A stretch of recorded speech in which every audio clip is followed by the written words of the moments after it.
नमस्कार दोस्तों, job calling में आप सभी का बहुत बहुत स्वागत है।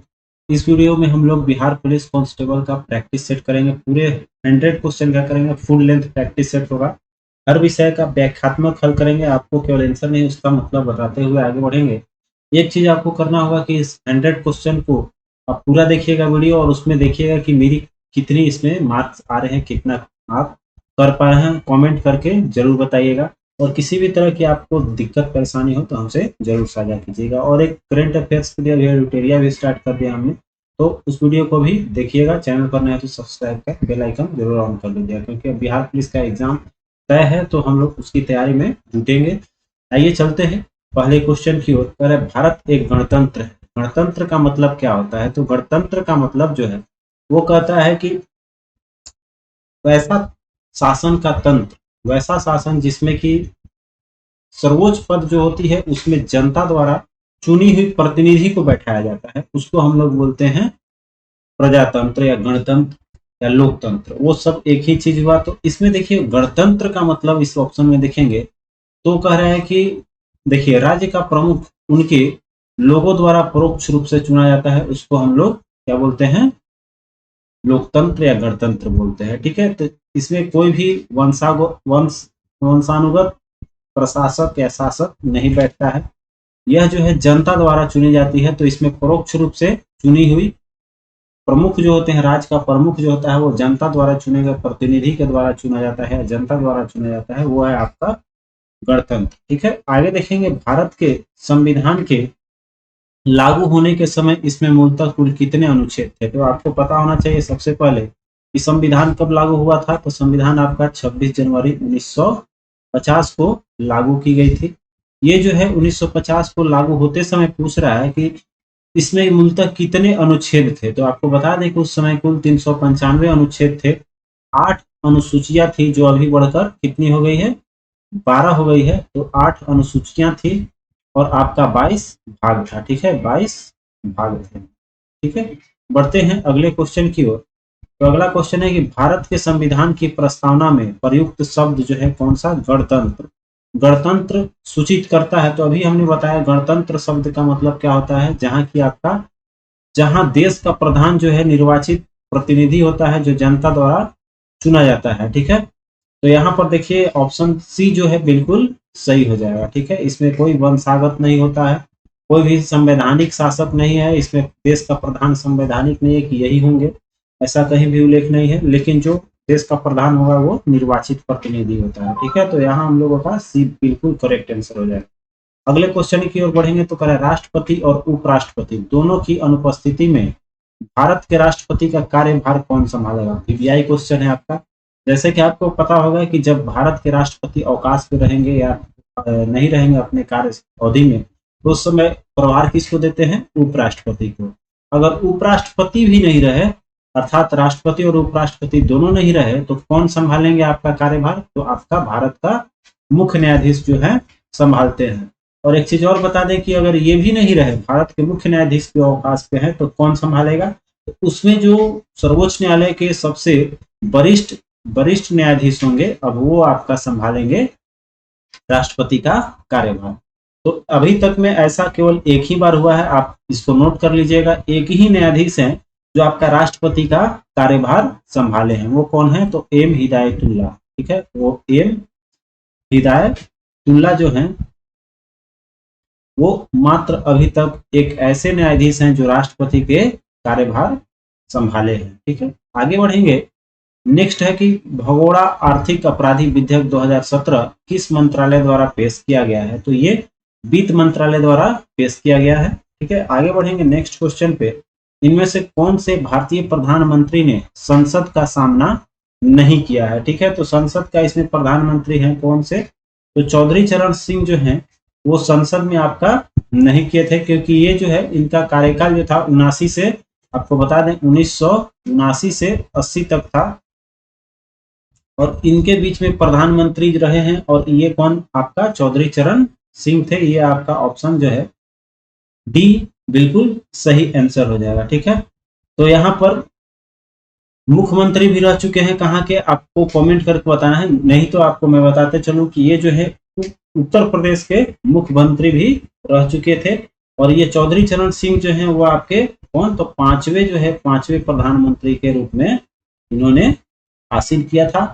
आगे है आपका कि भारतीय संविधान के किस अनुच्छेद में वित्तीय आपातकाल से संबंधित प्रावधान वर्णित है। तो हमारे संविधान में कितने आपके आपातकाल घोषित किए गए हैं, तो 3 हैं, ठीक है, 52, 56 और 60, ठीक है।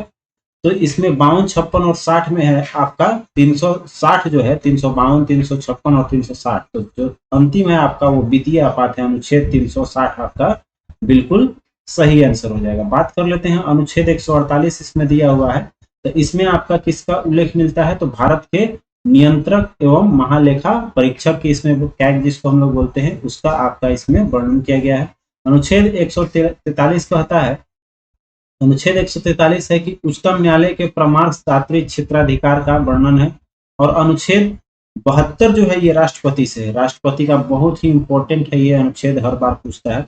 तो इसी में इनका अनुच्छेद 72 में ही ये आपका क्षमादान दिया गया है। किसी को अगर फांसी की सजा हो जाएगी तो क्षमादान करने की शक्ति इसी में अनुच्छेद 72 में ही राष्ट्रपति को दी गई है, ठीक है। आगे देखेंगे तो कह रहा है कि किसी विधि अधिकारी के पास संसद के दोनों सदनों में बोलने का अधिकार है। कौन से ऐसा अधिकारी है जो लोकसभा में भी और विधानसभा में, अर्थात दोनों में जाकर अपना वो बोल सकते हैं, तो वो है आपका एक ही महान्यायवादी, जिसको हम लोग अटर्नी जनरल बोलते हैं, ठीक है। सेम अधिकार यहाँ पर महाधिवक्ता का आपका राज्य में होता है, और महान्यायवादी जो है वो आपका केंद्र की होगी, ठीक है।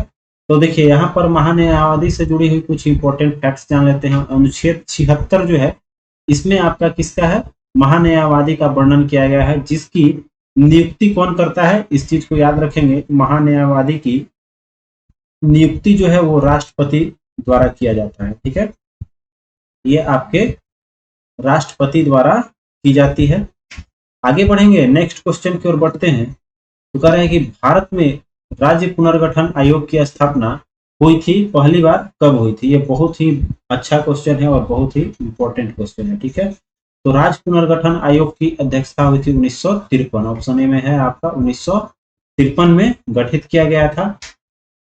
इसमें 3 सदस्यीय आयोग में 3 सदस्यीय न्यायमूर्ति थे। एक थे आपके फजल अली, ठीक है, नाम लिखते चलते हैं, अगर ऐसे इसकी कोई जरूरत नहीं है, बोल ही देते हैं केवल। एक फजल अली थे, एक हृदयनाथ कुंजरू थे, और इसमें एक के एम पडिक्कर थे, ठीक है। चलिए आगे बढ़ेंगे।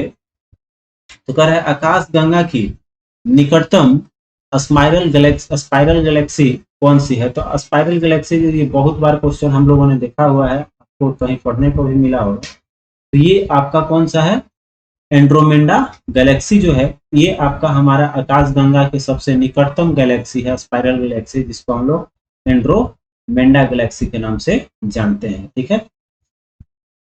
इसको हम लोग एक शॉर्ट नेम भी इसका दिया गया है, जिसको हम लोग बोलते हैं M31, ठीक है। आगे बढ़ेंगे, किस ग्रह का नाम किसी रोमन देवी के नाम पर रखा गया। देवियाई एकदम है आपको, ठीक है, ये क्वेश्चन आया हुआ है और भी कंपटीशन में पूछी गई है ये। तो ये है आपका जो रोमन देवी है वो आपके शुक्र के नाम से जाना जाता है। शुक्र का मतलब होता है इसमें प्रेम और सौहार्द, ठीक है। इसमें जो शुक्र का मतलब होता है वो होता है प्रेम और सौहार्द के देवी माना जाता है किसको, शुक्र अर्थात वीनस को, ठीक है। वीनस को सौंदर्य और प्रेम की देवी माना जाता है रोमन में। तो यही आपका बिल्कुल बी ऑप्शन सही हो जाएगा, ठीक है। अब देखिए एक चीज आपको बता दें कि यहाँ जो शुक्र ग्रह है वो सूर्य का क्या है, दूसरा सबसे नजदीक, बुध के बाद आता है शुक्र, और सुबह का तारा और सांझ का तारा भी किसको बोला जाता है, शुक्र को ही, और सबसे चमकीला तारा के नाम से भी जाना जाता है शुक्र को ही, ठीक है।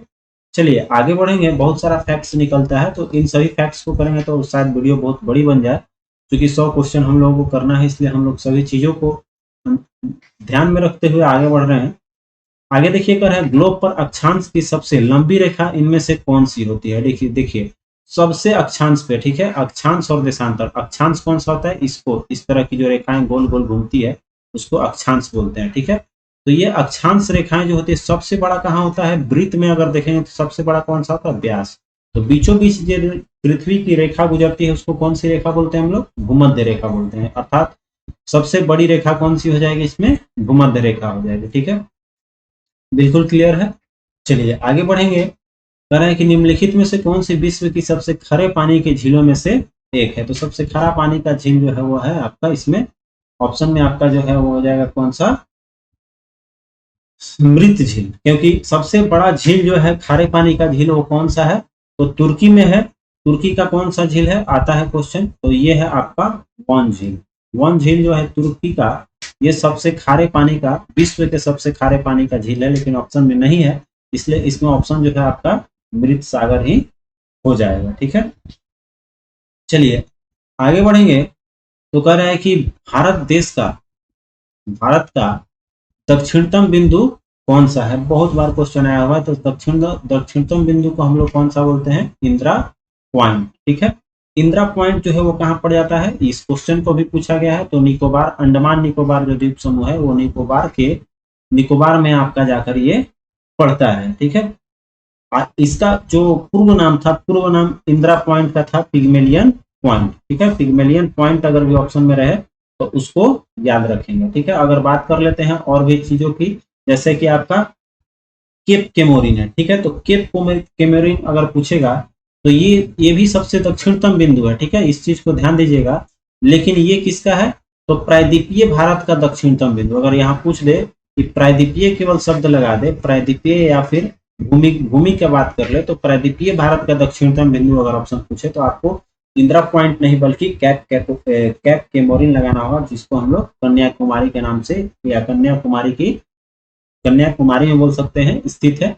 आगे यही है कन्याकुमारी का दक्षिणतम बिंदु, जो प्रायद्वीपीय भारत का अगर पूछे तो। ठीक है, ऐसे अगर बात कर लेते हैं तो सबसे पूर्वी बिंदु जो है आपका पड़ जाता है कहाँ, अरुणाचल प्रदेश में। उसको किस नाम से जानते हैं, तो अरुणाचल प्रदेश में किबिथु के नाम से जानते हैं। और जो गुहार मोती है गुजरात का सबसे पश्चिमी बिंदु, उसको हम लोग गुहार मोती के नाम से जानते हैं। और ऊपर जो है वो इंदिरा फॉल के नाम से जानते हैं। ठीक है, जो लद्दाख में पड़ जाती है। तो ये सभी चारों बिंदुओं को हमने देख लिया। आगे देखिए, कर रहा है कि कैलाश पर्वत निम्नलिखित में से किस क्षेत्र में स्थित है। तो ये पड़ जाता है आपका तिब्बत में। कैलाश पर्वत जो है वो कहाँ पड़ जाता है, आपका तिब्बत में पड़ जाता है, जो ट्रांस हिमालय के क्षेत्र में पड़ता है। तो इसको जो भी हिमालय की जब हमने बात करेंगे तो वहां पर हम लोग, वहीं से आपका निकलता है कौन सा, यही तिब्बत में है। इस पर्वत श्रेणी से निकलती है कौन कौन से, जैसे कि आपका मानसरोवर है, काकसताल झील है, ये सब वहीं से निकली हुई है। ठीक है, आगे है निम्नलिखित में से कौन सा ब्रह्मपुत्र नदी का उद्गम स्थल है। ब्रह्मपुत्र नदी का उद्गम स्थल आपका मानसरोवर झील है। ठीक है, जैसे कि हमने अभी बात किया मानसरोवर झील, तो ये कहाँ से आता है, भारत और बांग्लादेश होते हुए ये आपका ब्रह्मपुत्र नदी बहती है। असम घाटी में जब ये असम में ये प्रवेश करती है ब्रह्मपुत्र, तो वहां इसको जमुना के नाम से जाना जाता है। ठीक है, ये क्वेश्चन आता है, जमुना के नाम से इस ब्रह्मपुत्र नदी को बांग्लादेश में जब प्रवेश करती है तो जाना जाता है। आगे देखिए, कर इनमें से किसे मिल्क मैन ऑफ इंडिया के नाम से जाना जाता है। ठीक है, तो मिल्क मैन ऑफ इंडिया जो है वो है वर्गीज कुरियन। ठीक है, ये जो है श्वेत क्रांति के जनक माने जाते हैं। ठीक है, तो श्वेत क्रांति के जनक, भारत में श्वेत क्रांति के जनक अगर पूछेगा तो वो भी आपका आंसर वर्गीज कुरियन होगा। ठीक है, ये कहाँ, किस राज्य से बिलोंग करते हैं वर्गीज कुरियन, इस चीज को भी ध्यान में रखना है। तो इनको ध्यान रखिएगा, ये केरल के थे। आगे बढ़िए, कर रहा है कि राष्ट्रीय राजमार्ग 48 अर्थात NH48 का विस्तार कहाँ से कहाँ तक है। तो ये आपका राजमार्ग जो है दिल्ली से चेन्नई तक हो जाएगी। ठीक है, ऑप्शन ए जो है बिल्कुल सही हो जाएगी। आगे है कि बौद्धिस्व की अवधारणा इनमें से किससे संबंधित है। तो ये जो आपका बुद्ध है, बुद्ध में भी आपका दे दिया है। देखिए, बुद्ध में दोनों दे दिया है, हीनयान और महायान। बुद्ध आपका दो भागों में बटा था, एक हीनयान बना और एक महायान बना। तो इसमें सबसे जो बौद्धिस्व की अवधारणा ले लिया गया वो महायान शाखा को दिया गया। ठीक है, बौद्धिस्व की अवधारणा किससे संबंधित है, महायान से। आगे देखेंगे तो कह रहा है कि आपका किस राजा की कहानी मुद्रा राक्षस नाटक का विषय है। मुद्रा राक्षसम जो है, मुद्रा राक्षस, वो जो है किसका है। तो इसमें सबसे राइटर की बात करते हैं, बहुत बार पूछा गया है। तो ये लिखा गया है विशाख दत्त द्वारा। ठीक है, ये विशाख दत्त द्वारा लिखी गई है। ये क्या है, एक नाटक है, मुद्रा राक्षस या मुद्रा राक्षसम भी कहीं देखने को मिलेगा। तो ये एक नाटक है, पुस्तक है। ये कह रहा है कि इसमें ये किस राजा की कहानी है, तो आपको सिंपल चंद्रगुप्त मौर्य इसमें टिक कर लेना है। ठीक है, चलिए आगे बढ़ेंगे। तो कह रहा है राजतरंगिणी, देखिए ये भी क्वेश्चन आया हुआ है, राजतरंगी किसके द्वारा रचित है, तो कल्हण द्वारा रचित है। ये राजतरंगिणी कल्हण द्वारा, आधा ल होता है, कल्हण द्वारा रचित की गई है। जिसमें कह रहा है राजतरंगिणी के लेखक कौन है, लेखक ही पूछ रहा है, तो ऑप्शन आपका डी हो जाएगा। ठीक है, राजतरंगिणी पूछता है कि ये किस क्षेत्र का इसमें वर्णन है, तो इसमें कश्मीर के शासन का वर्णन किया गया है, कश्मीर के इतिहास का वर्णन किया गया है। चलिए आगे बढ़ेंगे। तो कह रहा है कि अजंता की गुफाएं कहाँ स्थित है। ठीक है, थोड़ा सा जूम कर लेते हैं इसको। चलिए क्लियर है, अजंता की गुफाएं कहाँ स्थित है, तो ये पड़ जाता है आपका महाराष्ट्र राज्य में, राज्य से पूछ रहा है। तो अजंता और एलोरा की गुफाएं प्रसिद्ध है, जो आपका कहाँ पड़ जाता है, औरंगाबाद। महाराष्ट्र में भी कहाँ, अगर जिला पूछ दे कभी, तो औरंगाबाद जिला में है ये आपका अजंता। ठीक है, आगे बढ़ेंगे। और ये इस चीज को ध्यान रखिएगा, ये यूनेस्को द्वारा विश्व धरोहर स्थल में शामिल किया गया है अजंता एलोरा की गुफा। ठीक है, चलिए आगे बढ़ेंगे। हाँ, ये क्वेश्चन इसमें और पूछता है कि इस जो अजंता की गुफाएं हैं, इसमें कुल कितने गुफाएं हैं। ठीक है, तो गुफाओं की अगर संख्या कभी पूछ दे तो इसमें 29 गुफाएं याद रखिएगा। आगे है, अलबरूनी ने अपने पुस्तक किताबुल हिंद अर्थात मीन मकाला किस भाषा में लिखी गई है, तो ये अलबरूनी द्वारा रचित, जिसको किताबुल हिंद या तहकीके हिंद के नाम से भी जाना जाता है। ठीक है, तहकीके हिंद के नाम से भी जाना जाता है, और ये अरबी भाषा में लिखी गई है। आगे बढ़ेंगे। एक क्वेश्चन यहाँ से बनता है, कभी कभी पूछ देता है कि अलबरूनी जो है भारत किसके साथ आया था, किसके साथ आया था, तो महमूद गजनबी के साथ आया था। ठीक है, महमूद गजनबी के साथ ये आपका भारत आया था, ये एक लेखक था। आगे है कि कुतुब मीनार जो दुनिया की सबसे ऊंची ईंटों की मीनार है, इसका निर्माण 1193 में सल्तनत के किस शासक के आदेशों के तहत किया गया था। तो देखिए इसका निर्माण पूछ रहा है, तो निर्माण कार्य जो है वो चालू किया था किसने, कुतुबुद्दीन ऐबक ने। ठीक है, लेकिन उसका पूर्ण कब बना था, पूर्ण रूप से जब बन के तैयार हो गया था, तो उस समय आपको ये इल्तुतमिश ने पूर्ण कराया था। ठीक है, कुतुबुद्दीन ऐबक ने उसको स्टार्ट कराया कब, 1193 में। किसके पूछता है कि किसके स्मृति में बनवाया था, ये भी क्वेश्चन बनता है। तो कुतुबुद्दीन ऐबक जो है वो कुतुबुद्दीन बख्तियार संत हैं, आपका बख्तियार, कुतुबुद्दीन बख्तियार के स्मृति में ये कुतुबुद्दीन ऐबक ने क्या बोलते हैं, इस मीनार को, कुतुब मीनार को बनवाया था। कब बनवाया था, तो ये तो यहाँ लिखा हुआ है 1193 में ही। ठीक है, और पूर्ण किसने करवाया था, तो इल्तुतमिश के शासनकाल में ये जाकर पूर्ण हो गया था। ठीक है, और इसमें भी कितना करवाया था, तो 3 मंजिल तक ही करवाया था। एक चीज ध्यान दीजिएगा, इल्तुतमिश कितने मंजिल तक करवाकर छोड़ दिया था, तो 3 मंजिल तक करवाकर इसने पूर्ण कराया था। उसके बाद फिर चौथा और 5वां मंजिल जो हुआ वो कौन करवाया था, तो फिरोज शाह तुगलक के शासनकाल में हुआ। ठीक है, फिरोज शाह तुगलक के शासनकाल में चौथी और 5वीं का निर्माण हुआ। ये क्वेश्चन बहुत घुमाकर किसी तरह से भी पूछा जा सकता है, तो इन सभी चीजों को ध्यान में रखिएगा। शेर शाह सूरी का मकबरा कहाँ स्थित है, तो ये सासाराम में पड़ जाता है। आपका सासाराम कहाँ है, रोहतास बिहार में। ठीक है, चलिए आगे बढ़ेंगे नेक्स्ट क्वेश्चन की ओर। तो कह रहा है कि अहमद शाह अब्दाली भारत में किस एशियाई देश से आया था, तो ये अब अहमद शाह अब्दाली जो है ये आया था आपका अफगानिस्तान से। ठीक है, अहमद शाह अब्दाली भारत पर प्रथम आक्रमण कब किया था, 1748 में। और किस क्षेत्र में किया था, तो पंजाब के क्षेत्रों पे किया। लेकिन उसके बाद वो असफल रहा, लेकिन फिर से उसने आक्रमण किया था दिल्ली पर 1757 में, जिस समय इसको विजय प्राप्त हुई थी। और ये मराठों के युद्ध किया था, जिसका नाम पड़ा था 1761 में, जिसको पानीपत की तृतीय युद्ध के नाम से जाना जाता है। तो अहमद शाह अब्दाली और मराठों के बीच कौन सा युद्ध हुआ था, पानीपत के तृतीय युद्ध। ठीक है, आपको बोलते चलते हैं, लिखने में थोड़ा ज्यादा टाइम लगेगा, तो इसलिए पानीपत के तृतीय युद्ध जो हुआ था वो आपका अहमद शाह अब्दाली और मराठों के बीच हुआ था, जिसमें मराठे हारे थे, अहमद शाह अब्दाली जीता। ठीक है, आगे बढ़ेंगे। नेक्स्ट क्वेश्चन की ओर कर रहा है कि अकबर द्वारा निर्मित पंचमहल, अकबर ने बनवाया था पंचमहल, वो कहाँ अवस्थित है?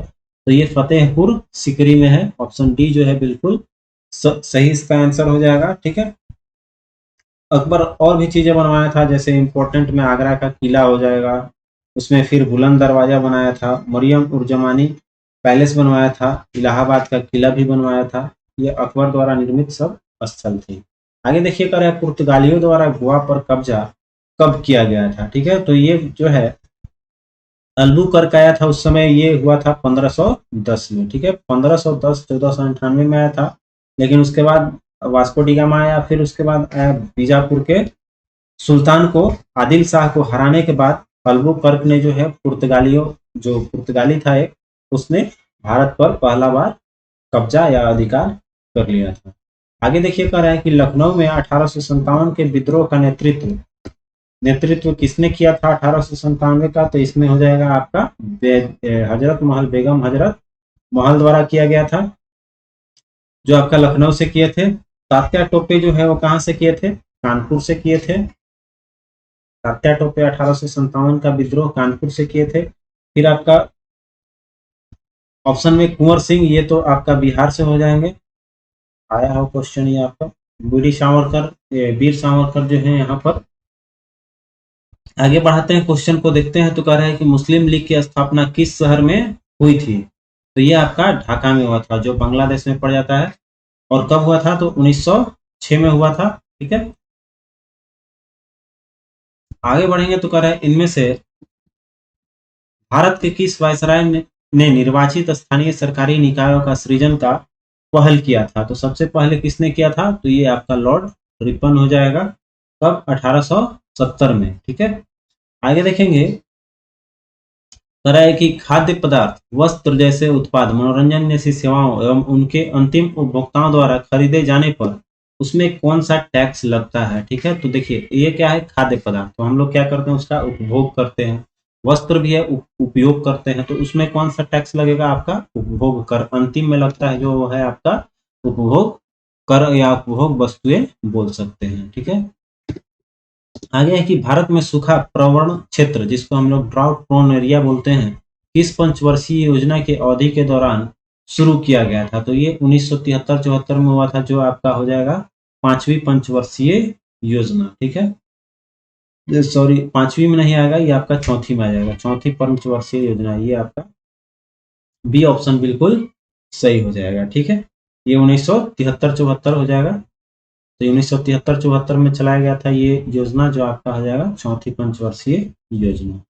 आगे देखेंगे। तो कह रहा है कि 34 क्वेश्चन है कि भारत में निम्न में से कौन सा संगठन धन की आपूर्ति की निगरानी करता है? ठीक है, तो धन की जब भी बात होगा तो कौन सा आ जाएगा? भारतीय रिजर्व बैंक। सब उससे रिलेटेड ही है, वित्त आयोग भी दिया है योजना, लेकिन ये जो है संगठन धन की आपूर्ति का काम जो है कौन करेगा? भारतीय रिजर्व बैंक। बैंकों को ही दिया जाता है, जो उपभोक्ताओं तक पहुंचता है। तो बिल्कुल सही आंसर इसका डी आ जाएगा। ठीक है, अब इसकी स्थापना कब हुआ था? तो 1 अप्रैल 1935 को भारतीय रिजर्व बैंक की स्थापना की गई थी। चलिए आगे बढ़ेंगे। कह रहा है कि भारत में वस्तुएं और सेवा कर, जीएसटी के अधीन आने वाले 4 कर दरें कौन सी है? ठीक है, किस किस रेंज में लिया जाता है? तो एक 5% लगता है, एक 12%, 18 और उससे अधिक आपका 28%। तो 5, 12, 18, 28 हो जाएगा। ठीक है, आगे बढ़ेंगे। तो कह रहा है कि केंद्र सरकार ने किस क्षेत्र के लिए संपदा योजना शुरू किया था? तो संपदा योजना जो है खाद्य प्रसंस्करण के लिए आपका स्टार्ट किया गया था। 2000 कब आया है? ये आपका 2017 में। ठीक है, 2017 में ही आई थी ये। आगे देखेंगे। तो कह रहा है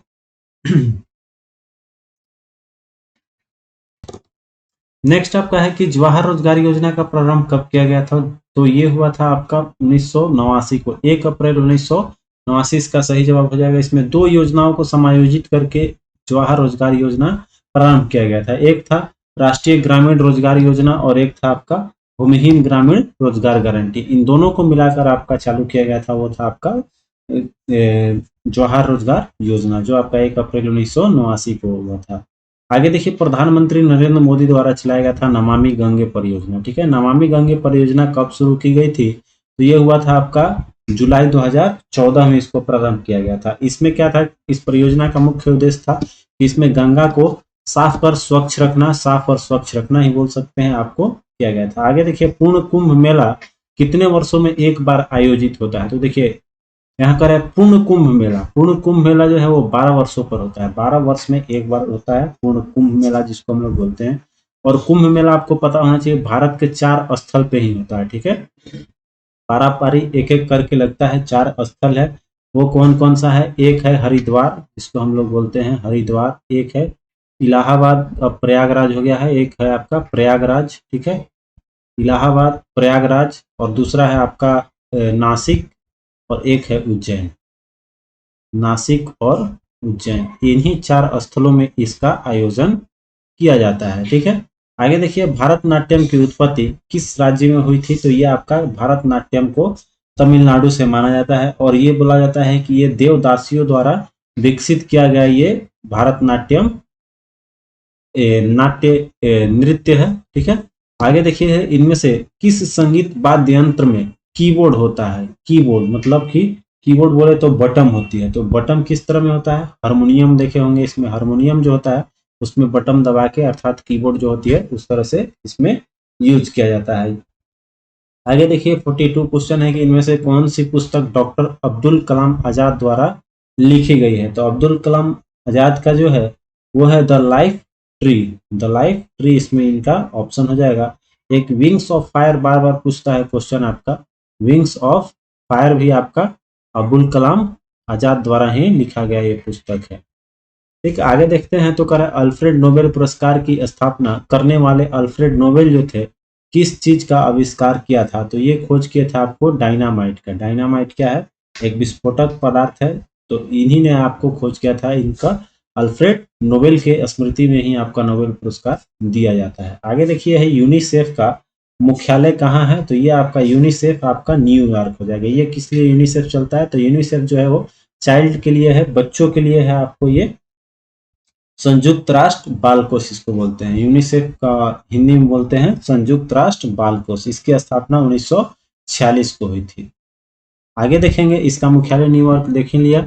आपको याद कैसे रखना है? तो बच्चा है तो बच्चा नया जन्म लेता है तो उन सभी का ज्यादा ख्याल रखता है, इसलिए इसको हम लोग बोल सकते हैं न्यू ईयर्क।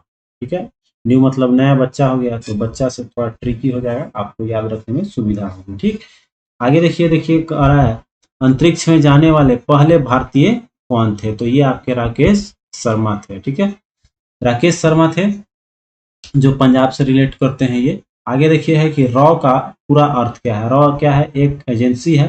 ठीक है, यह एक खुफिया एजेंसी जिसको हम लोग बोलते हैं रॉ। तो रॉ का फुल फॉर्म होता है रिसर्च एंड एनालिसिस विंग। ठीक है, ये आपका हो जाएगा ऑप्शन बी, बिल्कुल सही जवाब। ठीक है, रिसर्च एंड एनालिसिस विंग ये क्या है? एक खुफिया एजेंसी है भारत की, भारत का ही है, याद रखिएगा। जिस तरह से सीबीआई हम लोग बोलते हैं वही रॉ भी एक संस्था है।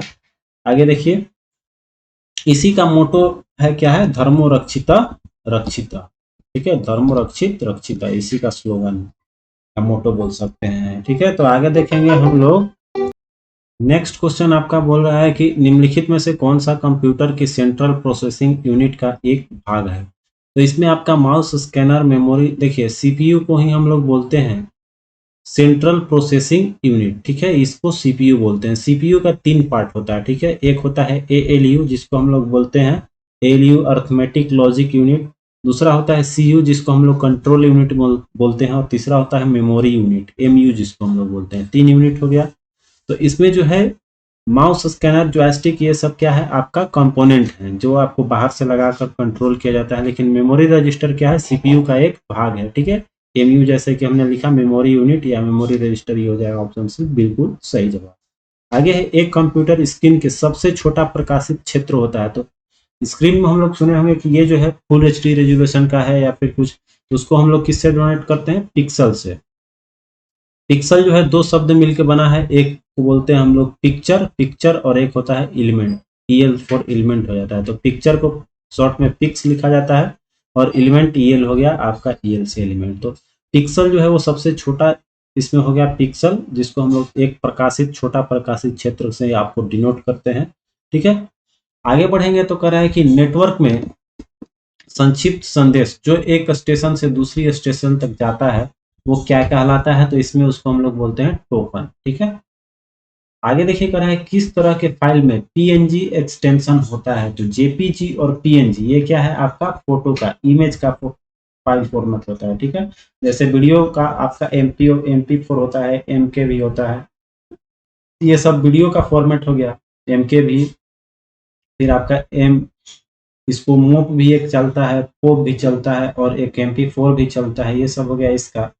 डॉक्यूमेंट का PDF हो गया, वर्ड हो गया, एक्सेल हो गया, ये सब डॉक्यूमेंट फाइल होता है। और ऑडियो फाइल में AAC हो गया, MP4 हो गया, ये सब AAU, ये सब क्या है ऑडियो फाइल फॉर्मेट है। और इमेज फॉर्मेट में आपका JPG, PNG, तो PNG पूछ रहा है हमारा, तो ये हो जाएगा इमेज फाइल फॉर्मेट। ठीक है, आगे बढ़ते हैं नेक्स्ट क्वेश्चन की ओर। 51 क्वेश्चन देखिए, इनमें से कौन सा विकल्प टेस्ला नामक SI व्युत्पन्न इकाई के मापा जाता है। ठीक है, मतलब टेस्ला इसमें से किसका, तो देखिए टेस्ला जो है वो चुंबकीय अपवाह घनत्व अर्थात चुंबकीय अभिवाह घनत्व को मापा जाता है टेस्ला।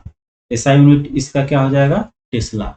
आगे देखिए है पानी के अंदर ध्वनिक संकेतों को पता लगाने के लिए किसका उपयोग किया जाता है, तो ध्वनिक संकेत इससे हाइड्रोफोन से पता चलता है। हाइड्रो नाम से ही आपको, हाइड्रो मतलब पानी का यूज में होता है, तो हाइड्रोफोन से आपका ध्वनि में जो उत्पन्न होती है ध्वनि उसको मापने के लिए किया जाता है। अगला है निम्नलिखित में से कौन सा एक सदिश राशि है, तो सदिश राशि किसको बोलते हैं, जिसमें कि दिशा के साथ साथ उसमें आपका क्वांटिटी भी हो, जिसमें कि डायरेक्शन और क्वांटिटी दोनों होता है, उसको हम लोग बोलते हैं सदिश राशि। तो सदिश राशि इसमें देखेंगे हमारा पहला है विद्युत आवेश, नहीं होगा आपका विद्युतीय फ्लक्स नहीं है इसमें जो है हमारा, इसमें विद्युत क्षेत्र जो है विद्युत से ही सब दे दिया है, थोड़ा सा ये डिफिकल्ट इंटर लेवल का ये क्वेश्चन है। ठीक है, तो इसमें हमारा ऑप्शन जो हो जाएगा वो विद्युत क्षेत्र जो है वो आपका एक सदिश राशि है, क्योंकि विद्युत क्षेत्र एक दिशा डायरेक्शन जरूर होता है कि ये किस डायरेक्शन से किस डायरेक्शन में जा रही है, तो विद्युत क्षेत्र इसमें आपका बिल्कुल सही आंसर हो जाएगा। किस पिंड के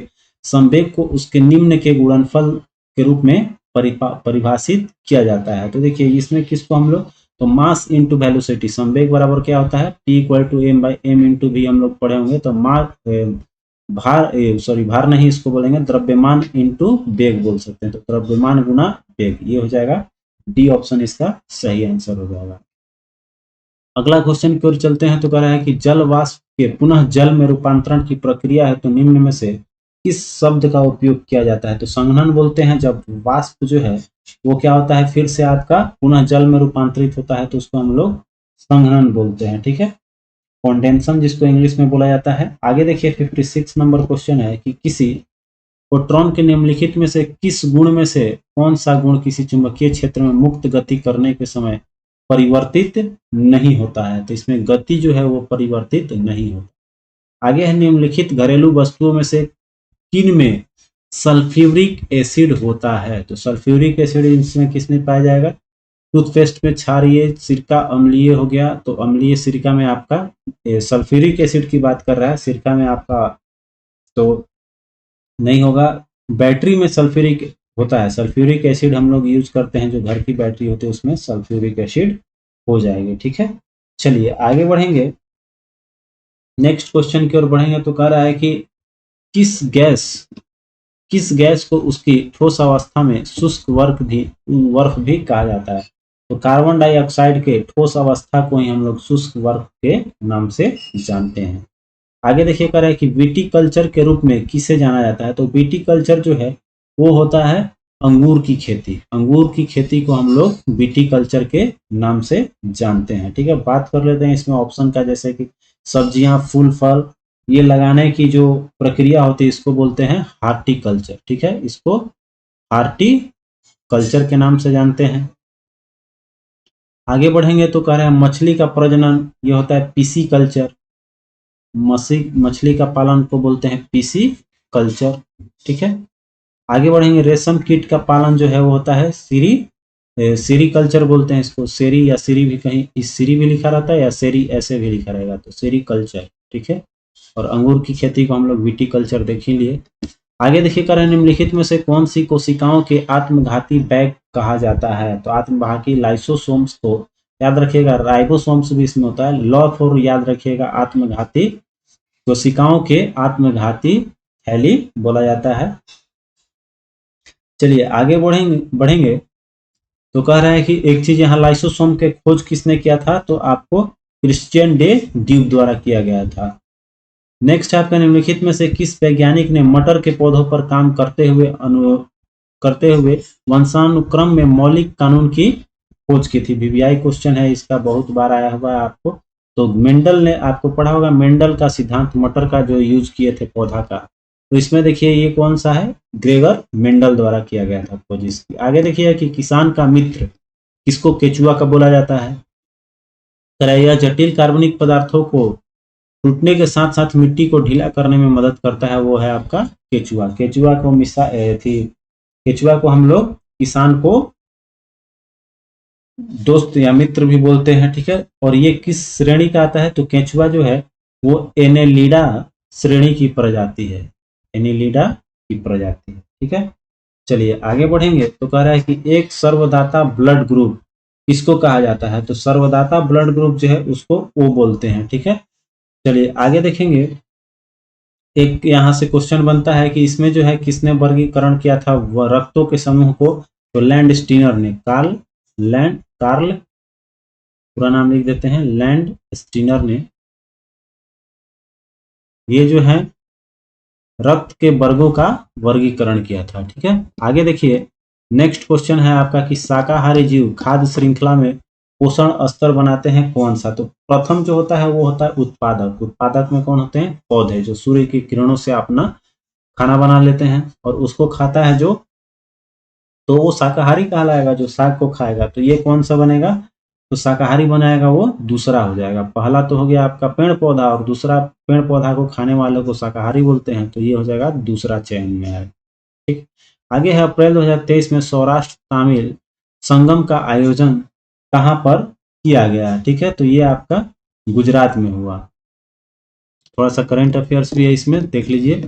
अप्रैल 2023 में संगठन में समृद्धि किसी ग्रामीण महिलाओं के पीछे नहीं छोड़ना अभियान किसके द्वारा शुभारंभ किया गया, तो ये आपका दीनदयाल अंत्योदय योजना के तहत इसमें आजीविका मिशन, राष्ट्रीय ग्रामीण आजीविका मिशन के अंतर्गत किया गया था। आगे है कि अप्रैल 2022 में भारत निर्वाचन आयोग ने किसे नए दल को राष्ट्रीय दल का दर्जा दिया है, बहुत वीवीआई क्वेश्चन है ये, याद रखिएगा।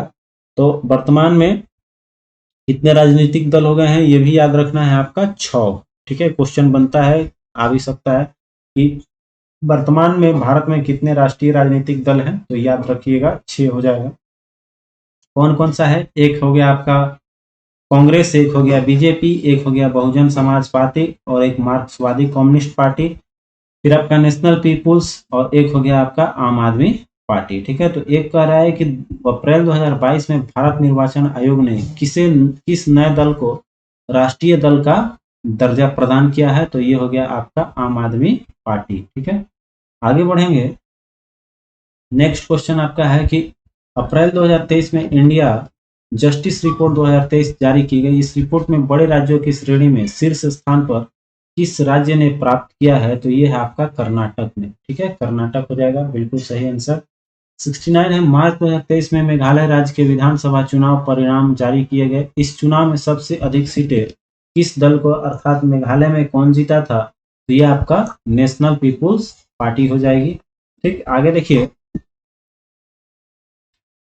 नेक्स्ट क्वेश्चन बनता है कि मार्च 2023 में त्रिपुरा विधानसभा में चुनाव के परिणाम जारी किया। इसमें त्रिपुरा में किसको सबसे ज्यादा मिला, तो ये मिला था आपको भारतीय जनता पार्टी ने कितनी सीटें प्राप्त की थी उसमें, तो 32, ठीक है। आगे देखिए यहाँ पर त्रिपुरा विधानसभा में पूछ रहा है बीजेपी कितना था, तो 32 हासिल हुआ था, ठीक है। जबकि इसमें क्या हुआ था कि कांग्रेस को इसमें 13 सीटों पर जीत प्राप्त, भाजपा ने इसमें त्रिपुरा में दूसरी बार भाजपा ने यहाँ जीत हासिल की थी और दूसरी बार यहाँ पर अपना भाजपा के मणिक साहा जो है वो बने थे, इसमें माणिक साहा आपके मुख्यमंत्री बने थे। ठीक, आगे देखते हैं 71 का है कि उस विकल्प का चयन करें जिसे जो तीसरे शब्द से उसी प्रकार संबंधित है जिस प्रकार दूसरा शब्द पहले से। चलिए देखिए, चावल जो है क्या है, एक अनाज है, तो मसूर क्या है, एक दाल है, दलहन है। ठीक है, मूंग मसूर आपका दाल दलहन में हो जाता है। ठीक, आगे देखिए 72 क्वेश्चन है, इसमें रोटेशन वाला है। ये है आपका 3 2 6, ये है 3 2 6, ये 6 है, ये 4 दिख रहा है, 3 है, 4 3 6। अब इसमें देखिए ये कौन सा है, 5 यहाँ दिख रहा है, 5 है, 4 है और ये 1 है। ठीक, अब पूछ क्या रहा है आपसे, कह रहा है कि संख्या 2 को दर्शाने वाले फलक के विपरीत फलक में कौन सी होगी। देखिए, तो 2 के विपरीत देखना है, तो इसमें 3 भी कॉमन है, 3 कॉमन है, 6 कॉमन, 6 का कॉमन, तो 2 के अपोजिट 4 हो जाएगा, सिंपल सी बात। ठीक है, 2 ही में आपका आंसर मिल गया, तीसरे डिस्क का कोई जरूरत नहीं थी। आगे देखिए, कह रहा है कि उसी तरह से चयन करना है, चिट्टी क्या है, एंटलिंग है। ठीक है, चिट्टी एंटलिंग है। उसी प्रकार हिरण क्या है, तो इसमें मृग छौना बोलते हैं इसको। ठीक है, मृग छौना बोलते हैं। आगे है कि किसी कूट भाषा में बोस को लिखा जाता है 21967, उसी रूप में कह रहा है कि डी को इतना लिखा जाता है 1919। ठीक, तो पूछ रहा है आपसे, तो देखिए यहाँ पर थोड़ा सा उल्ट्रा कंट्राडक्टरी किया हुआ है। ठीक, जैसे कि बोस को क्या लिखा हुआ है, तो BOS लिख लेते हैं तब क्लियर होगा, BOSS। बी कितने स्थान पे, 2 पे आता है, ओ आता है आपका 15, एस हो गया, एस टी 19, 19 हो गया आपका ये 19, एस 19। इसको कितना लिखा हुआ है, 21 लिखा हुआ है, ये लिखा हुआ है 9, इसको लिख रहा है 6, इसको लिख रहा है 7। ठीक है, अब देखिए इसमें किया गया है, 19 को 19 6 25। ठीक है, 25 को लिखेंगे 5 2 7, 19 5 24, 24 को लिख सकते हैं 2 और 4 6। ठीक है, देखिए इसमें क्या किया है, और 15 4 इसमें इस तरह से किया है, इसमें 3 जोड़ेगा तो 2 3 5, तो 21 हो जाएगा। ठीक है, अब देखिए यहाँ पर किया क्या है, इसमें एक यहाँ पर 3 का है 19 और 2 21, 21 9 6, तो गेन को पूछ रहा है क्या लिख सकते हैं, तो यहाँ पर देखिए गेन को डी को लिख रहा है 19 19, तो इसमें से हम लोग चाहेंगे तो ऐसे निकाल कर भी लिख सकते हैं। शायद ए को हम लोग लिखेंगे तो ए के जगह पे 24 है कहीं, देखिए जैसे ए है डील, ए की जगह क्या है 24 है, तो इसमें ए की जगह 24 एक ही ऑप्शन में, ऑप्शन ए जो है बिल्कुल आपका यहाँ से सही हो जाएगा, लेकिन इसमें चेक करना पड़ेगा क्योंकि 24 हो सकता है ए के लिए यहाँ पर दूसरा कूट चल रहा है, जैसे 3 4 5 6 जोड़ रहा है। ठीक है, तो इसमें हम लोगों को थोड़ा सा मिलाकर ही चलना पड़ेगा। 1 मिनट इसको हम फिर से बनाते हैं। ठीक, जैसे बोस को लिख रहा है 21967, तो 2 15 19 19, 2 को हम लोग इसमें 21 लिख रहा है, तो 21 लिखने का तात्पर्य क्या है 9। अच्छा देखिए इसमें हम लोग को एक पुट किया हुआ है, पुट क्या किया हुआ है, जैसे 2 को 21 लिख रहा है, इसको हटा देते हैं, 3 4 5 6 हटाते हैं। ठीक, यहाँ इसको इस तरह से अगर लिखते हैं 21 और बी को 21 लिखा, 9 लिखा, 6 लिखा, 7 लिखा, इसको जोड़िएगा तो देखिए कॉमन चीज मिल रहा है, 21 2 23, 19 5 24, 24 के बाद लिखेंगे तो इसको 19 6 25 और 19 7 19 5 जोड़ेंगे 19 7 27, मतलब 26 आ रहा है। ठीक है, तो देखिए 23 24 25 26 इस तरह की एक श्रृंखला बन रही है। उसी तरह से इसको भी जोड़ेंगे तो गेन का पूछ रहा है, तो गेन को हम लोग लिख लेते हैं GAIN। ठीक है, सब में 23 24 25 26 की श्रृंखला, तो G4 हो गया कितना, तो G को हम लोग लिखते हैं G7। ठीक है, 1 हो गया 1, I हो गया कितना I 9, N 14। अब इसमें हम लोग देखेंगे तो क्या हो जाएगा, तो G7 जो है 7 को कितना जोड़ना है 23 लाना है, तो 19 16 7 23। ठीक। एक में कितना जोड़ेंगे, 24 आएगा तो 23। देखिए 16 23 ऑप्शन में है, हाँ सभी में 16 23 सभी ऑप्शन में है, ठीक। ये नहीं होगा इसमें। और 9 हो गया, अब 24 लाना है तो 24 23 24 हो गया, अब 25 लाना है तो यहाँ 16 जोड़ेंगे तो 16 भी है, 14 और कितना अब लाना होगा 26, तो यहाँ 12 होना चाहिए। तो बी ऑप्शन आपका 16 23 16 12 ऑप्शन बी आपका सही आंसर हो जाएगा। ठीक है, थोड़ा सा डिफिकल्ट था ये ऑप्शन, थोड़ा सा डिफिकल्ट था, ये आपका एसएससी लेवल का थोड़ा सा दिया हुआ था, तो इस तरह के भी आपका लॉजिक बनेगा। ठीक है, अब देखिए इसमें कह रहा है, इसमें चलेंगे तो क्यू होता है 17 पी 16 ओ हो गया 15 14 तो 13 होना चाहिए, तो एम आपका 13 हो जाएगा, तो एम में मतलब दो ही ये ऑप्शन होगी। ठीक, अब इसमें भी छांट लेंगे हम लोग, तो कह रहा है कि एम के बाद आर, एम हो गया आपका कितना, एम होता है 13, 13 में आपका आर जोड़िएगा तो आर 18, फिर इस तरह से डब्लू हो गया 23, 18 5 23, 5 5 बढ़ रहा है तो इसमें बी के 23 5 28 मतलब 26, बी ऑप्शन किसी में है, बी हो जाएगा ऑप्शन सी सही आंसर। ठीक है, यहाँ देखिए नहीं 5 बी ऑप्शन, बी तो है ही, बी वाला है ही, बी में आप जोड़ेंगे 5 तो 2 5 7 एम जी बी हो जाएगा। ठीक है, चलिए आगे बढ़ते हैं, ए ऑप्शन इसका सही हो गया। आगे है, कह रहा है दोनों समरूप है, दो त्रिभुज समरूप है, बीसी कह रहा है कि 4 है, ईएफ 5 है, तो त्रिभुज का क्षेत्रफल है तो डीएफ का क्षेत्रफल कितना होगा। तो देखिए क्षेत्रफल जो होता है क्या होता है, भुजाओं के समानुपाती होता है। ठीक है, भुजाओं के अनुपात के वर्ग के समानुपाती होता है। तो जैसे बीसी इसमें है तो ईएफ भी इसमें है, तो 4/5 का स्क्वायर के बराबर हो जाएगा कौन सा, एरिया। तो पहले वाला मतलब त्रिभुज एबीसी का दिया हुआ है क्षेत्रफल 80, तो एबीसी वाला ऊपर है तो 80 ऊपर हो जाएगा, और नीचे इसका जिसका पूछ रहा है डीएफ का नीचे हो जाएगा एरिया। बस कैलकुलेशन कर लेना है, तो 4 चौके 16 और 50 25 हो जाएगा, 4 चौके 16 50 25, इसका स्क्वायर करेंगे तो 4 का 16 और 5 का 25, तो 16 5 80, तो 25 5 कितना गुना किला पे 125 सेंटीमीटर स्क्वायर, आंसर हो गया। ठीक, आगे बढ़ते हैं, मैथ थोड़ा सा बनाने में टाइम ज़्यादा लग सकता है, इसलिए हम लोग चाहेंगे कि इसको तेजी से खींचे। अभी 100 क्वेश्चन में और भी बाकी है। तो देखिए दो संख्या 5 के अनुपात 5:7 के अनुपात में है, यदि प्रत्येक संख्या में 6 जोड़ा जाए तो अनुपात 3:4 हो जाता है। तो संख्या क्या है, ठीक है, तो ये संख्या आप लोग 10th क्लास में पढ़े होंगे, तो इस तरह से आप लोग को निकाल लीजिएगा, इसका हल कर लीजिएगा। ठीक है, कुछ करना नहीं है, जैसे कि 5x में भी आपको 6 जोड़ देना है, और 7x में भी आपको 6 जोड़ देना है, और इसका अनुपात 3:4 हो जाता है।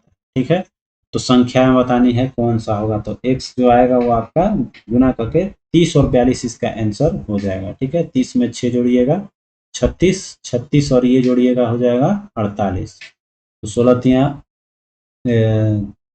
यहाँ हो जाएगा 12 36 और 12 चौक 48, 12 से कट जाएगा, बी ऑप्शन आ जाएगा। ठीक, चलिए इसमें देखिए 78 कह रहा है कि दो पर्यटक बसों पे एक ही बिंदु पर प्रस्थान करती है, संपूर्ण बनाती है, दोनों चल रहा है तो संपूर्ण बना रहा है। ये तो बहुत इजी क्वेश्चन हो जाएगा आप लोगों के लिए, बस खाली दूरी निकालना होगा। एक चल रहा है 48 से और एक चल रहा है 36 से, और 15 सेकंड बाद दोनों आके मिल रहा है, मतलब यहाँ मिल जा रहा है दोनों। ठीक, ये इधर से आ रहा है और ये इधर से यहाँ से जा रहा है। ठीक, तो इसमें पूछ रहा है आपका कि कितना मीटर है 15 सेकंड बाद मिल रहा है, तो ये देखिए 38 और 36 का कितना होता है, 60 होता है। तो सिंपल चीज है, जब 60 निकल गया तो 15 सेकंड बाद मिल रहा है, तो 15 सेकंड को इसको, ये क्या है किलोमीटर में और ये है सेकंड में, तो मीटर में पूछ रहा है तो इसको हम लोग चेंज कर लेंगे 5/18 से, और ये 18 हो जाएगा, और ये 15 सेकंड बाद मिल रहा है तो 15 कर लेते हैं, तो 3 छक्के 18, 3 पचे 15,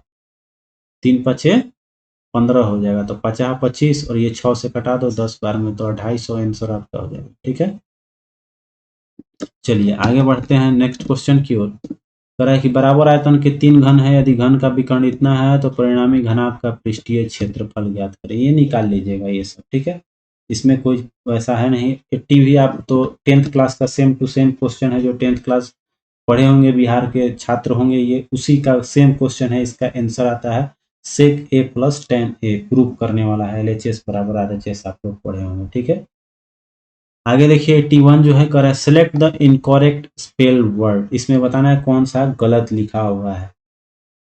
डिक्टेट सही है आपका, जिसका मतलब होता है तानाशाह, जो तानाशाही करता है उसको बोलते हैं। डिसीजन मतलब निर्णय लेना हो गया, ठीक है। डिफरेंसेज मतलब अंतर, ये भी सही है। डिक्शनरी इसमें NA होता है, ठीक है, NARY, यहाँ NE लिखा हुआ है, ठीक है। डिक्शनरी वर्ड इसमें गलत है। इसमें एंटोनिम्स उल्टा शब्द चुनना है, किसका? लोथी का। तो लोथी का सबसे पहले आपको हिंदी याद होना चाहिए, तब चूज कर पाएंगे। तो लोथी मतलब होता है घृणा करना। तो घृणा का उल्टा क्या हो जाएगा? किसी से प्यार करना हो जाएगा, किसी को चाहना हो जाएगा, ठीक है। तो इसमें कौन सा हो जाएगा? इसमें जो हमारा एंटोनिम्स एडमायर हो जाएगा, ठीक है। घृणा का एडमायर मतलब होता है किसी को प्रशंसा करना या किसी को चाहना, ठीक है, एडमायर हो गया। इसका उल्टा, घृणा का उल्टा वही हुआ पसंद करना। आगे देखिए कर रहा है इसमें चूज करना है कौन सा पार्ट, कर रहा है कि गलत है, ग्रामेटिकली इसमें गलत लिखा हुआ है। तो कर रहा है 80 रुपीज आर, ठीक है, too much for this leather bag, मतलब कर रहा है 80 रुपए इसमें जो है इस लेदर बैग या पर्स, पर्स जिसको बोलते हैं हम लोग, कह रहा है अधिक है। तो कह रहा है कि 80 रुपीज आर, इसमें 80 रुपीज जब हो गया तो एस देखकर आर नहीं लगेगा, क्योंकि 80 भी जब रुपीज जो वर्ड है वो खुद सिंगुलर होता है, तो रुपीज के लिए इज लगना चाहिए, इसमें आर लिखा हुआ है। तो ये पार्ट जो है गलत है, तो 80 रुपीज आर इसमें पार्ट गलत, बी ऑप्शन जो है गलत हो जाएगा, ठीक है। बाकी सब ठीक है। आगे देखिए कर एंटोनेम्स, इसमें भी आपका एंटोनेम्स जो है वो उल्टा शब्द चूज करना है। तो सबसे पहले इसमें इंग्लिश याद होना चाहिए। तो बेनीथ का पूछ रहा है, बेनीथ मतलब होता है नीचा, मतलब नीचे दिखाने के अर्थ में होता है, ठीक है, नीचे के अर्थ में होता है नीचा या नीचे बोल सकते हैं। तो इसका ऊपर हो गया एबव, ठीक है, एबव मतलब ऊपर होता है, तो ये इसका एंटोनिम्स हो जाएगा। चलिए आगे देखते हैं। नेक्स्ट करा select the most appropriate option, इसमें फिल हो जाए वैसा शब्द चुनना है जो लगभग लगभग इस अर्थ को पूरा कर देवे, ठीक है। तो कह रहा है इसमें कि a new employ said that, एक नया जो कर्मचारी है वो कह रहा है दैट ही वाज, वह क्या है, of doing the job well, वो तो कोई भी काम अगर अच्छा से करेगा तो ही वाज क्या है, उसके पास क्या हो सकता है, तो कॉन्फिडेंस होगा कि उसकी क्षमता होगा। आखिर अच्छा काम वो कब करेगा? हर चीज तो कॉन्फिडेंस से होता नहीं है, ठीक है। तो कॉन्फिडेंस, कॉन्फिडेंस के साथ साथ आपका एफिशिएंटी भी हो सकता है, लेकिन ध्यान दीजिएगा, तो कोई भी काम वो अच्छा से कर रहा है तो कब कर सकता है? जब उसके पास उस चीज की जानकारी हो। तो जानकारी किस में होता है? तो कॉन्फिडेंटली होता है, कॉन्फिडेंट आपका विश्वास से हो जाएगा, ठीक है। चलिए आगे बढ़ते हैं, नेक्स्ट क्वेश्चन की ओर देखते हैं। सिलेक्ट द मोस्ट एप्रोप्रिएट, इसमें साइनोनिम्स चूज करना है, गिवन वर्ड इसमें दिया हुआ है। इसमें है कॉम्पिटेंट, ठीक है। कॉम्पिटेंट का मतलब क्या होता है? सक्षम, किसी काम को करने वाला होता है, उसको बोलते हैं कॉम्पिटेंट, ठीक है। तो सक्षम इसका हो जाएगा। तो इसका उल्टा कौन सा हो जाएगा? तो उल्टा इसमें नहीं पूछ रहा है, ये पूछ रहा है साइनोनिम्स, मतलब कि इसी के प्रकार का अर्थ रखने वाला, ठीक है। तो जो सक्षम है मतलब कैपेबल है, वो काम करने योग्य है, ठीक है, उसका साइनोनिम्स हो जाएगा कैपेबल, ठीक है। Select the most appropriate meaning of the given idioms, इसमें इडियम दिया हुआ है कौन सा? ब्लो ए फ्यूज, मतलब ब्लो ए फ्यूज का अर्थ होता है कि आग बबूला हो जाना, गुस्सा हो जाना, ठीक है। तो इसमें देखेंगे तो आग बबूला होने का मतलब कौन सा आ जाएगा ऑप्शन, इसमें देखेंगे तो आपका वेरी एंग्री, एंग्री इस वर्ड है, वेरी एंग्री टू रिएक्ट, किसी पे गुस्सा करेंगे तो बहुत ज्यादा एंग्री वाला ऑप्शन इसमें हो गया। अब कह रहा है कि one of the them contain an error, error वाला है, ठीक है। इसमें बताना है किस पार्ट में गलत है। Unless you do not work hard you will fail, कहने का मतलब है अनलेस यू वर्क हार्ड, मैंने जब तक तुम नहीं करोगे, तो डोंट शब्द का यूज नहीं करेंगे इसमें। तो कह रहा है कि अनलेस यू डोंट पार्ट जो है इसमें गलत हो जाएगा, ठीक है। डोंट शब्द का यूज ही नहीं है करना है, ये सही सेंटेंस बनेगा। Unless you word hard you will fail, जब तक तुम कठिन परिश्रम नहीं करोगे तुम फेल हो जाओगे, कहने का मतलब कि कठिन परिश्रम करना पड़ेगा। इसमें कह रहा है कि इनकरेक्ट वर्ड को इसमें बताना है कौन सा है। फ्यूचर मतलब भविष्य, सही है। फ्लेवर, फ्लेवर का इसमें जो है वो हमको गलत लग रहा है, फ्लेवर होता है FLA VOUR होता है, ये वर्ड जो है बी ऑप्शन गलत।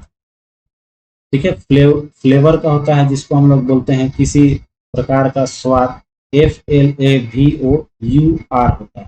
ठीक, तो ये होता है फ्लेवर, मतलब किसी प्रकार का स्वाद या महत्व जो आता है। आगे इसमें कह रहा है कि अंडरलाइन कह रहा है वर्ड इज गिवन सेंटेंस, कह रहा है कि इस पे बताना है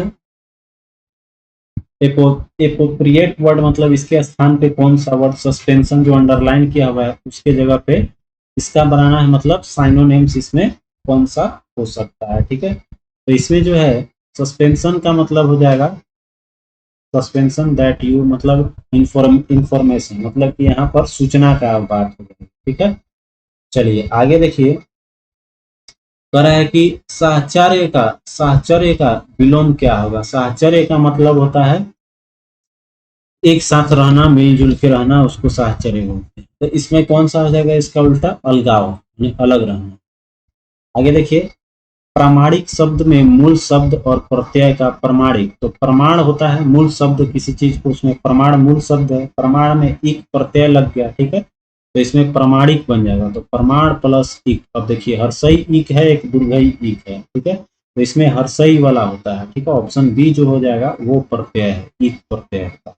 ठीक, अब देखिए 93 क्वेश्चन कर रहा है कि यद्यपि का संधि विच्छेद क्या होगा। तो यदि जोड़ अपी बहुत बार हम लोग पढ़े हुए हैं बचपन से ही, तो ये तो आप सभी को याद होगा। यदि जोड़ अपी को यद्यपि बोलते हैं। खाद्य सामग्री जो यात्रा के समय रास्ते में उपभोग लिए दी जाती है, जैसे जो घर से निकलते हैं और उसको खाने के लिए दिया जाता है, उसको हम लोग क्या बोलते हैं, उसको पाथे बोलते हैं। मतलब पथ में जा रहे हैं, उसको खाने वाला चीज जो है वो पाथे बोला जाता है, उसको पाथ।